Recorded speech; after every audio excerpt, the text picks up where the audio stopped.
YS వివేకాన్ని చంపిన నిందితులకు ఇప్పటివరకు శిక్ష పడలేదు. హత్య జరిగి 5 ఏళ్లు గడిచినా వివేకానందరెడ్డికి న్యాయం జరగలేదన్నారు ఏపీసీసీ అధ్యక్షురాలు షర్మిలారెడ్డి.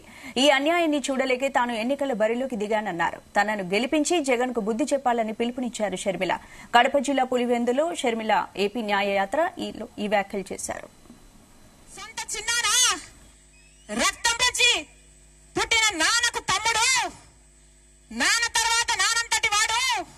చిన్నప్పుడు ఎత్తుకొని పెంచినవాడు సొంత చిన్నానికే మీరు న్యాయం చేయకపోతే ఇక ఎవరికి న్యాయం చేస్తారు సార్ అని అడుగుతున్నాం.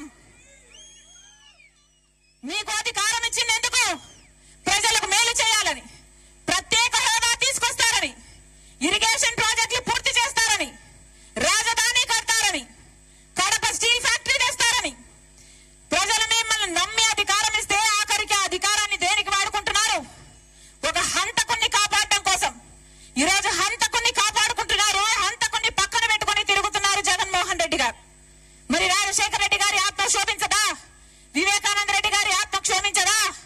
5 సంవత్సరాలు